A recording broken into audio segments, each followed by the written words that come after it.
ఇస్తానని భార్య కోసం ప్రార్థన చేస్తుంటే, నీ కుమారులు కుమార్తెలు ఇస్తాను, వారు అహరోను యాజకత్వం చేస్తారని దేవుడు వాగ్దానం ఇచ్చాడు. కానీ మ్యారేజ్ అయిన తర్వాత ప్రత్యేకంగా చేసిన ప్రార్థన ఏమిటంటే, నాకు ఒక ఆడపిల్ల కావాలి ప్రభు అని ప్రార్థన చేశాను. దేవుని యొక్క ప్రణాళికలో మా కుటుంబంలో ఒక ఆడపిల్లను కలిగించు ప్రభు అని ప్రార్థన చేశాను. ప్రారంభంలో ఆడపిల్లనే దేవుడు అనుగ్రహించాడు. తర్వాత మగపిల్లలిద్దరిని ఆడపిల్లలిద్దరిని దేవుడు అనుగ్రహించాడు. దేవుని యొక్క కృపలో ఆడపిల్లైనా మగపిల్లవాడైనా దేవుని బిడ్డలు, దేవుని యొక్క చేత దేవుని సృష్టి చేత సృష్టించబడిన బిడ్డలు. 44 యెషయా గ్రంథం 2వ వచనం చదవగలిగిన చక్కగా ఆ పొల్లు తప్పు లేకుండా చదవండి. చదవగలిగిన వారు, నిన్ను సృష్టించి గర్భములో నీకు సహాయం చేయవాడనైనా యెహోవా దేవుడు ఇలాగ సెలవిస్తున్నాడు, నా సేవకుడిని యాకోబు నేను ఏర్పరుచుకున్నాను, భయపడవద్దు, దిగులు పడవద్దు, కనుక నీకు సహాయం చేయవాడను నేనే. చదవగలిగిన వారు చక్కగా చదవాలి. కనుక నువ్వు భయపడవద్దు, నువ్వు దిగులు పడవద్దు, నీకు సహాయం చేయగలిగిన వాడను నేనే. నిన్ను సృష్టించాను, గర్భమును నీకు రూపించాను, నీకు అద్భుతకరమైన సహాయము నేను చేస్తాను అని బైబిల్ గ్రంథములో యెషయా ప్రవక్త ద్వారా దేవుడు అద్భుతకరమైన విషయాన్ని యాకోబు జన్మ గురించి దేవుడు తెలియపరుస్తున్నాడు. కనుక పుట్టించినవాడు దేవుడు, పోషించేవాడు దేవుడు, ఆదరించేవాడు దేవుడు, అద్భుతకరమైన కార్యాలు జరిగించేవాడు కూడా ఆ దేవుడే. అలాంటి దేవుని ద్వారా దేవుని యొక్క కృపలో మరి భూలోకల జన్మ అనేది చాలా ఆశ్చర్యకరమైన అద్భుతకరమైన విషయం. దేవుడు ప్రపంచాన్ని సృష్టించాడు, అందమైన లోకాన్ని సృష్టించాడు, వృక్షాలు కానీ పరలోకము కానీ అలాగే నక్షత్రాలు ఆకాశము కానీ సమస్తాన్ని సృష్టించాడు. ఈ భూలోకం అంతా కూడా ఏలుబడి చేయటానికి దేవుడికి మానవుడు కావలసిన అవసరత దేవునికి ఏర్పాటు చేయబడింది. దేవుని గురించి, దేవుని విధానాల గురించి బోధించటానికి, దేవుని యొక్క సృష్టి గురించి, అద్భుత కార్యాల గురించి, ఆయన విధానాన్ని గురించి బోధించటానికి మానవుడి యొక్క జన్మ దేవుడు కావలసి ఉన్నది. కనుక మా దేవుడు ఎలా ఉన్నాడో, ఆయనకు ఒక తండ్రి కుమార పరిశుద్ధాత్మ అలా ముగ్గురు ఎలా ఉన్నారో, ముగ్గురు మనుషులు కలిస్తే కానీ ఒక మనిషి అయ్యాడు. శరీరం అనే మనిషి, మన ప్రాణం అనే మనిషి, ఆత్మ అనే మనిషి, ముగ్గురు మనుషులు కలిస్తే కానీ ఒక మనిషి అయ్యాడు. అలాంటి మనిషి ద్వారా దేవుడు సెలవిచ్చిన విధానం ఏంటంటే, నీకు సహాయం చేస్తాను, నీ పట్ల ఘనకార్యం చేస్తాను. యెషయా గ్రంథంలో 3వ వచనం చూడండి. 44 అధ్యాయం 3వ వచనం ఏముందో? యెషయా గ్రంథం 44 అధ్యాయము 3వ వచనం చక్కని మాట దేవుడు సెలవిస్తూ ఉన్నాడు. చదవగలిగిన వారు గట్టిగా చదవాలి, నాకు వినపడాలి మాట. 44 అధ్యాయము, నేను దప్పిగల వారి మీద నీళ్లను, ఎండిన భూమి మీద ప్రవాహ జలమును కుమ్మరించెదను, నీ సంతతి మీద నా ఆత్మను కుమ్మరించెదను, నీకు పుట్టిన వారిని నేను ఆశీర్వదించెదను, నీటి కాలువ వద్ద నాటబడిన నిరవంజ చెట్లు గడ్డిలో ఎదిగినట్లు వారు ఎదుగుదురు. చూశారా?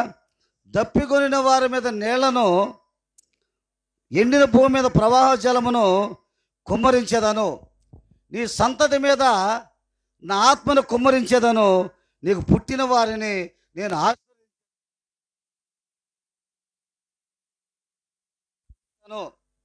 కనుక దేవుని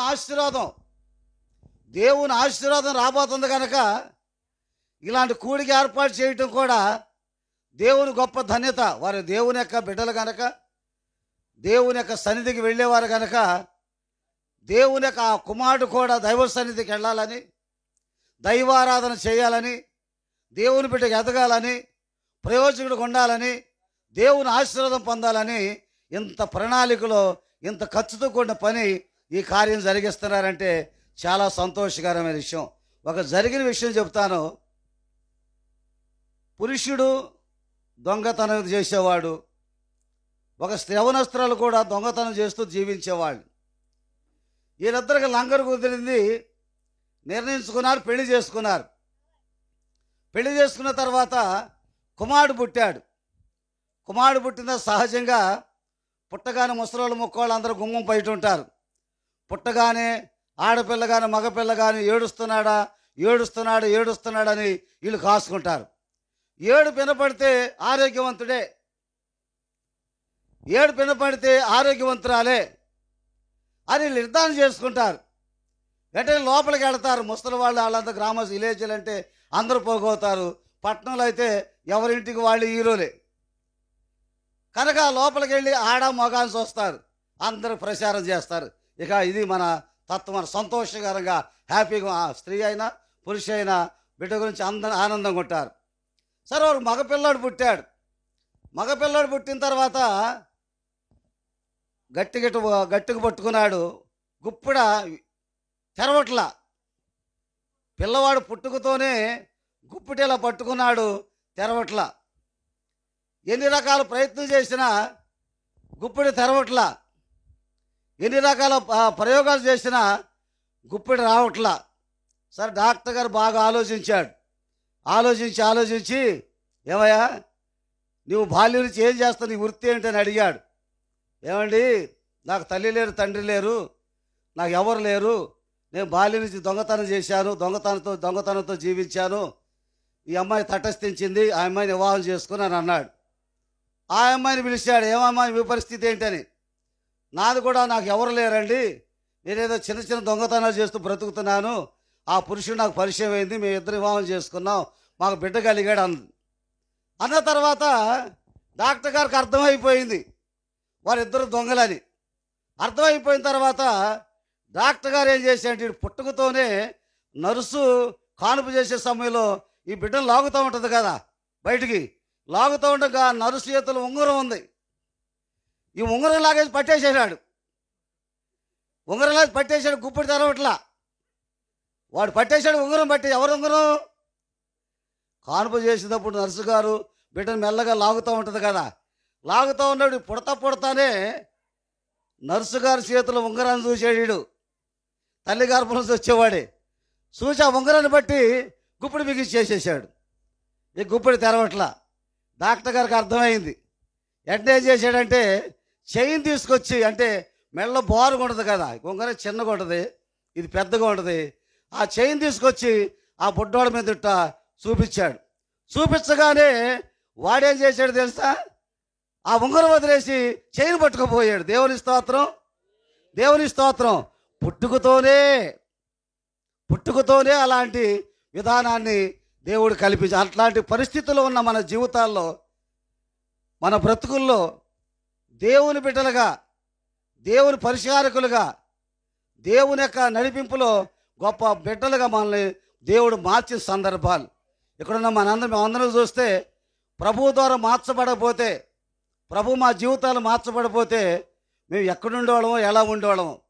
కానీ దేవుడు మార్చాడు కనుక దేవుని బిడ్డగాను, దేవుని యొక్క ప్రచారకుడుగాను, దేవుని నామాన్ని స్తుతించే బిడ్డలుగా దేవుడు సిద్ధం చేశాడు. యెహోవాయే దేవుడని తెలుసుకొనుడి, ఆయన మనం పుట్టించాను గనక మనం ఆయన వారము. 100వ కీర్తన 2-3 శరణాలు. మనం ఆయన వారము, ఆయన గొర్రెలు, ఆయన మేపే గొర్రెలం. చూసారా, దేవుడని తెలుసుకోనండి. ఆయన మనల్ని పుట్టించాడు, మనం ఆయన వారం, మనం ఆయన ప్రజలం గనక ఆయన మేపే గొర్రెలమని దేవుని నామస్మరణ చేస్తూ ఉండాలి. కనుక దేవుడే, యెహోవాయే దేవుడని మనం తెలుసుకున్నప్పుడు మన జీవితాల్లో అద్భుతకరమైన కార్యాలను మనం చూస్తాం. ఈ రాత్రి సమయంలో 22వ కీర్తన 9 శరణాలు కూడా చదువుకుందాం. చూడండి, దావీదు రాసిన కీర్తనలు 22వ కీర్తన 9 శరణాలు చదవగలిగిన వారు బిగ్గరగా చదివితే బాగుంటుంది. 22వ కీర్తన 9, 10 శరణాలు, 11 శరణాలు. 22 ఆది కాండం, నిర్గమకాండం, ఆ కాండాలు అయితే అధ్యాయం అంటే వచనాలు అనాలి. దావీదు రాసిన కీర్తనలు అనగానే శరణాలు అనాలి. ఈ కీర్తన శరణాలు అనగా మీరు కన్ఫ్యూజ్ అవుతున్నారు. దావీదు కీర్తనలు అంటే పాటలు ఇవి. పాటలు అంటే శరణాలు అనాలి. ఆది కాండంలో అధ్యాయం అంటే వచనాలు అనాలి. కనుక కీర్తనలు పట్టుకుని వచనాలు అనకూడదు.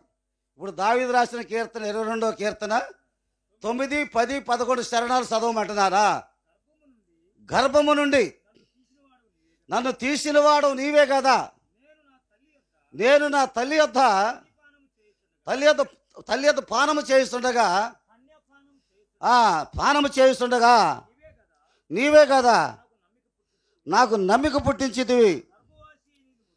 గర్భవాసిని మొదలుకొని నాకు ఆధారము నీవే. నా తల్లి నన్ను కన్నది మొదలుకొని నా దేవుడు నీవే. శ్రమ వచ్చింది, సహాయం చేసేవాడు ఎవరు లేరు, నీవు నాకు దూరముగా ఉండకు ప్రభు అంటున్నాడు. చూశారా? నాకు ఆధారం నీవే, గర్భము నుండి తీసినవాడవు నీవే. నా తల్లి యొద్ద స్తన్యపానము చేయిస్తుండగా నీవు నాకు నమ్మిక పుట్టించావు, నాకు ఆదరణ కలిగించావు. కనుక గర్భవశను మొదలుకొని నాకు ఆధారం నీవే. నా తల్లి నన్ను కన్నది అంతవరకే, కానీ నా తల్లి కన్నది మొదలుకొని నాకు ఆధారము నీవే, నా దేవుడు నీవే.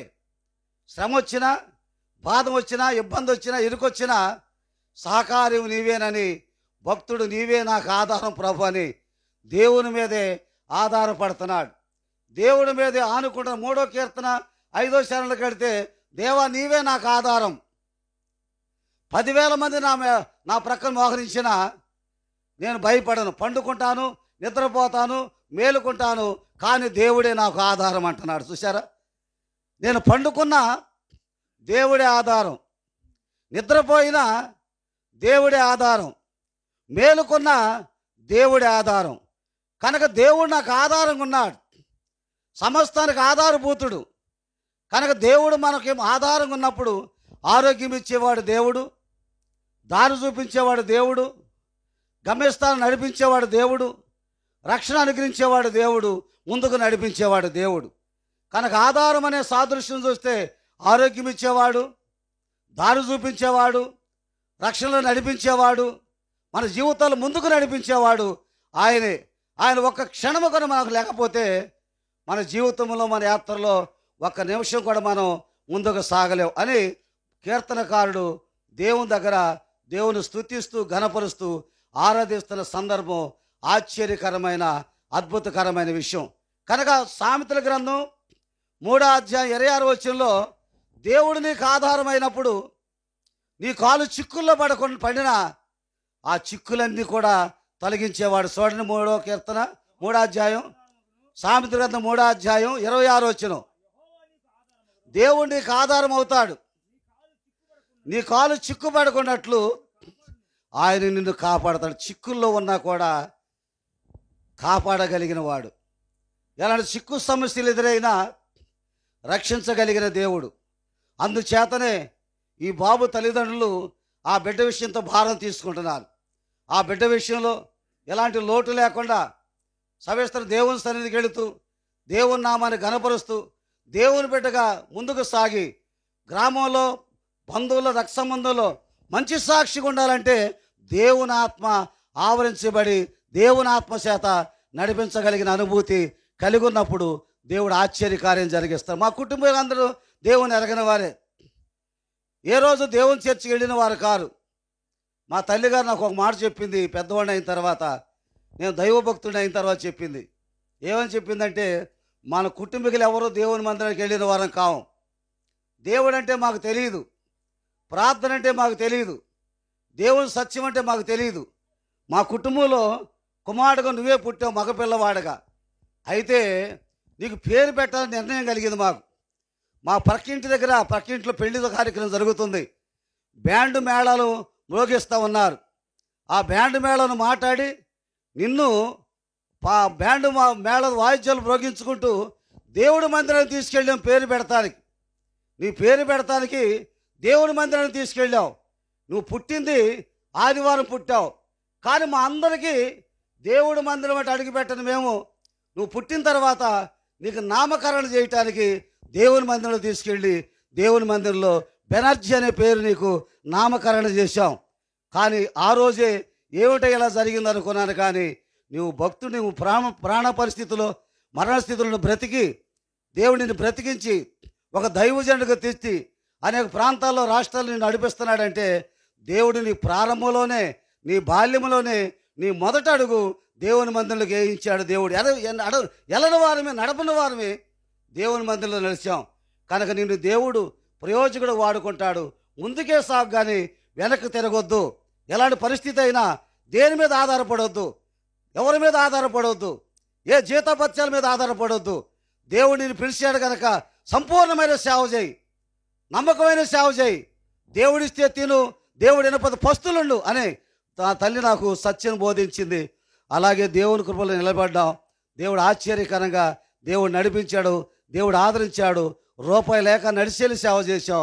భార్యాభర్తలు పస్తులు ఉన్నాం, బట్టలు లేక చిరిగిపోయిన బట్టలు వేసుకున్నాం కనుక ఆ సైకిల్ మీద ప్రయాణాలు చేసాం.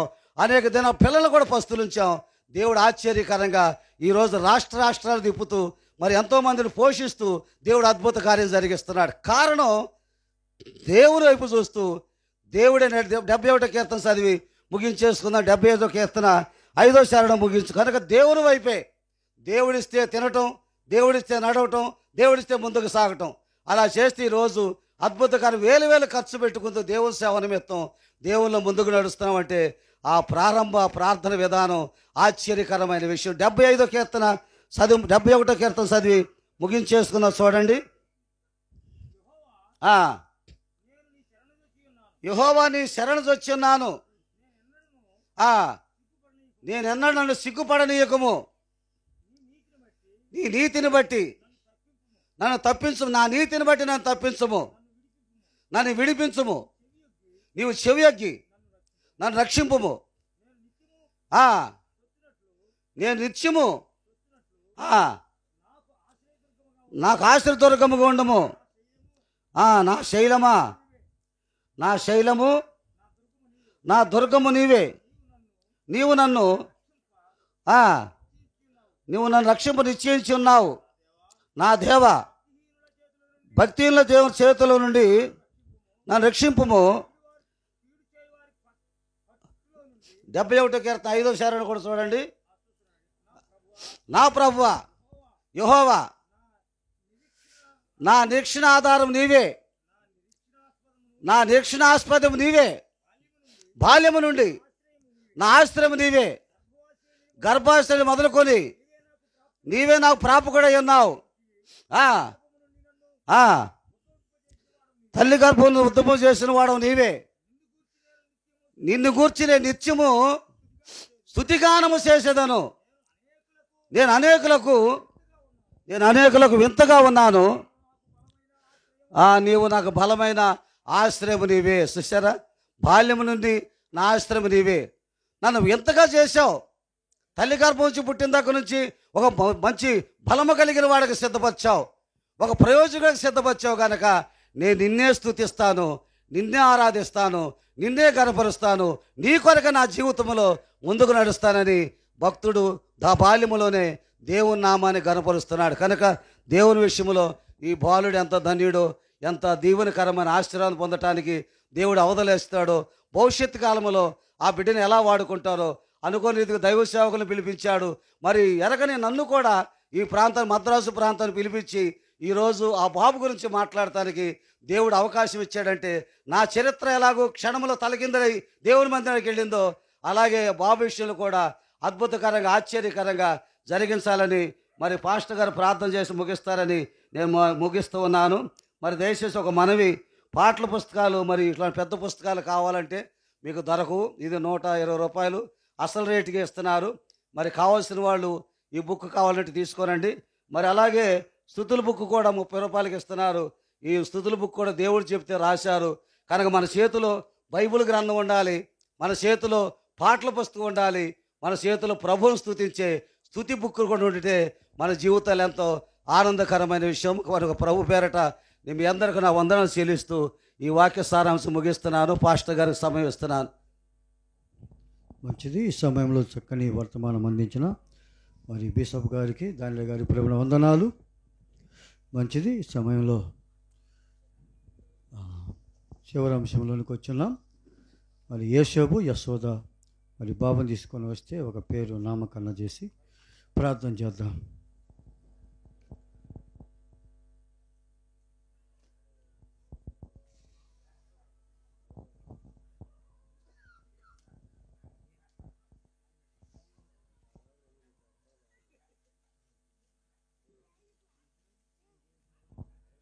Praise the lord. హల్లెలూయా.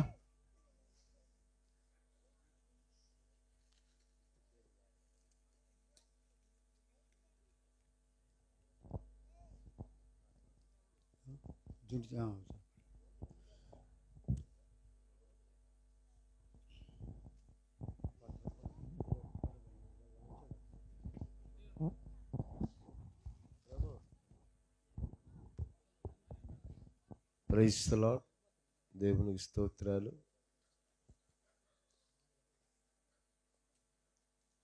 పాట పాడుకున్నాం.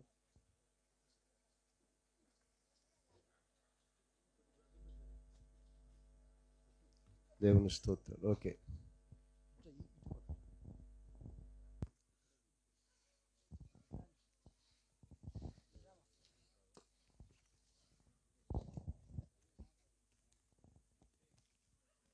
ఈ సమయంలో మనం చిన్న ప్రార్థన చేద్దాం. అలాగే మరి యేసేపునకు యశోదకు దేవుడు ప్రేమించి ఇచ్చినటువంటి కుమారుని బట్టి మరి ఒక పేరు మరి వారి కుటుంబ సభ్యులు మరి తెలియచేశారు. విక్రమ్ రోహిత్ అనేటువంటి పేరును మరి జ్ఞాపకం చేస్తున్నాను. మరి ఈ పేరు నిమిత్తమై మనమందరం కూడా మరి ప్రార్థన చేద్దాం. అందరూ కూడా తల్లు వంచి కళ్ళు మూయండి, ప్రార్థన చేద్దాం. బాబు కొరకు మరి ఆ పేరును నామకరణ కొరకు ప్రార్థన చేద్దాం. పరిశుద్ధుల ప్రేమ కలిగిన మా తండ్రి జీవాధిపతి వందనాలు, స్తోత్రాలు చెల్లిస్తూ ఉన్నామయ్యా. ఈ సమయాన్ని బట్టి నాయన నీకు వందనాలు. ఇదిగో తండ్రి అయ్యా, యేసేపును యశోదను ప్రేమించినటువంటి కుమారుని బట్టి వందనాలు. మా ప్రభువా అయ్యా, విక్రమ్ రోహిత్గా తన పేరు నామకరణ చేస్తూ ఉండగా నీ ప్రత్యేకమైనటువంటి మీ సన్నిధిని దయచేయండి ప్రభువా. ఆ బిడ్డ తండ్రి తన జీవిత కాలములో తండ్రి ప్రభువా నీ సన్నిధానములో వర్ధిల్లినట్లుగా సహాయము చేయండి. నీ కొరకు బ్రతుకున్నట్లుగా సహాయము చేయండి అయ్యా. పేరు ద్వారా ఈ లోకంలో పిలువబడినట్లుగా అయ్యా అత్యధికమైన నీ కృప అనుగ్రహించి మహిమ పొందమని ప్రార్థిస్తూ ఉన్నాం. గొప్ప దేవా నీకు వందనాలు, స్తోత్రాలు చెల్లిస్తూ ఉన్నాం. అలాగిన తండ్రి నాయన వారి అయా పెద్ద కుమార్తెకు చెవులు కుట్టించిన సందర్భాన్ని కూడా జ్ఞాపకం చేసుకుంటూ ఉన్నాం. మా ప్రభా ఈ సమయంలో నీ ప్రత్యేకమైన దీవెనలు వారికి ఇచ్చినటువంటి ఆయా బిడ్డలకును మీ దీవెన దైత్యమని ప్రార్థిస్తూ ఉన్నాం. నీ కృప నీ కరుణ కటాక్షములు తండ్రి మెండుగా అనుగ్రహించి మహిమ పొందమని విక్రమ్ రోహిత్గా బిడ్డ పిలువబడినట్లుగా సహాయం చేయమని యేసునామమున ప్రార్థించి వేడుకుంటున్నాము తండ్రి. ఆమేన్. దేవునికి స్తోత్రం. హల్లెలూయా, హల్లెలూయా. ఈ సమయంలో మంచిది విక్రమ్ రోహిత్ అనేటువంటి పేరుతో మరి ఆ బిడ్డ మరి పేరు నామకరణ చేసి ఉన్నాం. మంచిది. ముగింపు ప్రార్థన చేద్దాం. అందరూ తల్ల వంచి కళ్ళు ప్రార్థన చేద్దాం. ఇప్పటికి సమయం ఆలస్యమైంది.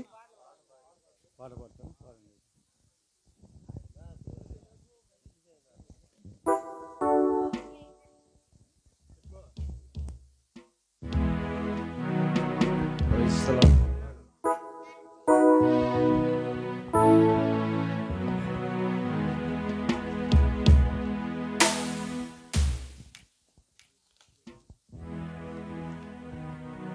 నేను నా బాధను ఎవరితో ఎలా చెప్పను, నా ప్రభువా నా కన్నీలు ఎలా పను. నేను నా బాధను ఎవరితో ఎలా చెప్పను, నా ప్రభువా నా కళ్ళల్లో నా కన్నీరు ఎలా పను. నా బాధలన్నీయు నీకే తెలుసయ్యా, నా బాధను నీతో పంచుకుంటానయ్యా. నా బాధలన్నీయు నీకే తెలుసయ్యా, నా బాధను నీతో పంచుకుంటానయ్యా. నేను నా బాధను ఎవరితో ఎలా చెప్పాను నా ప్రభువా, నా కళ్ళల్లో నా కన్నీరు ఎలా పను. స్తోత్రం.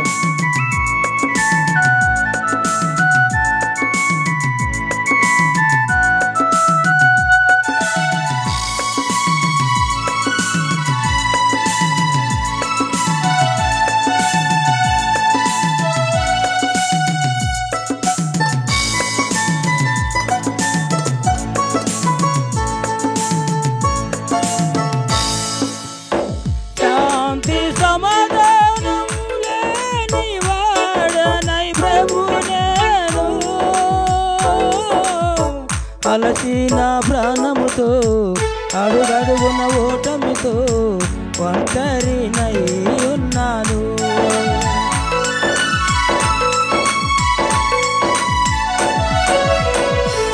దిక్కుమొక్కు లేని వాడనై ప్రభు నేను, తల్లిదండ్రి దూరమునై బంధాలన్నీ తెగిపోయి నీకోసం మిగిలున్నాను. నా తల్లివి నీవయ్యా, నా తండ్రివి నీవయ్యా, నా కన్నీ నీవే నా యేసయ్యా. నేను నా బాధను ఎవరితో ఎలా చెప్పను నా ప్రభువా, నా కళ్ళల్లో నా కన్నీరు ఎలా పను.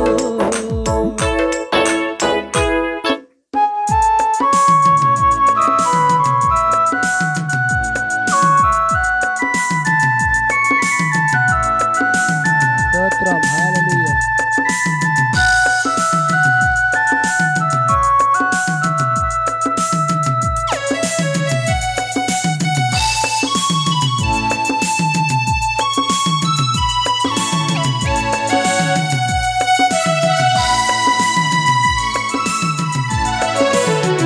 ఆస్తి ఐశ్వర్యం లేని వాడనై ప్రభు నేను,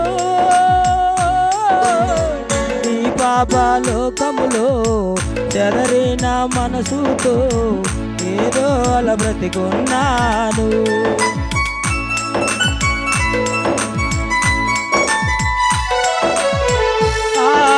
ఆశానందం లేని వాడనై ప్రభు నేను, తీరలేని బాధలతో ఆదరించేవారు లేక అందరితో అలసైపోయాను. నా తోడుగా రావయ్యా, నా నీడగా రావయ్యా, నా కన్నీ నీవే నా యేసయ్యా.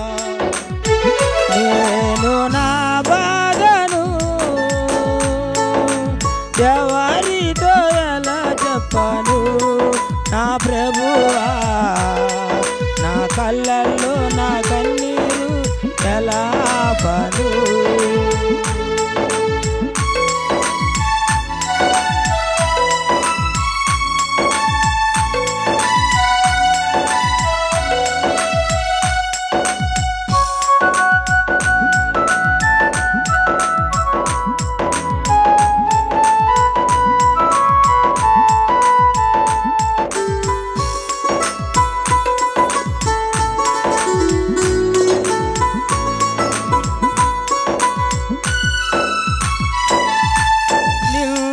దూషణ కలిగి ప్రభు నేను, సూటిపోటి మాటలతో హృదయమంత గాయమునై నీ వైపే చూస్తున్నాను.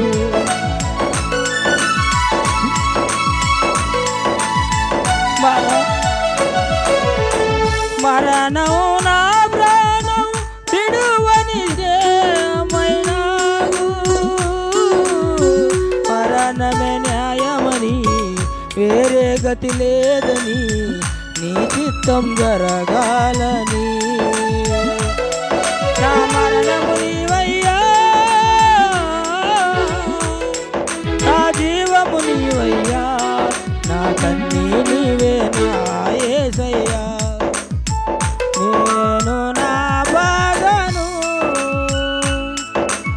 ఎవరితో ఎలా చెప్పను నా ప్రభువా, నా కళ్ళల్లో నా కన్నీరు ఎలా ఆపను. నా బాధలన్నీ నీకే తెలుసయ్యా, నా బాధను నీతో పంచుకుంటాయ్యా. హల్లెలూయా.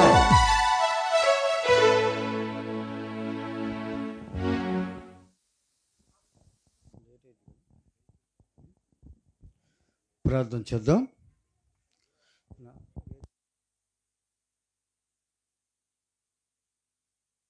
మరి గమనించండి, మరి ప్రార్థనకు వచ్చినటువంటి వారందరికీ కుటుంబ సభ్యులు భోజనాలు ఏర్పాటు చేశారు.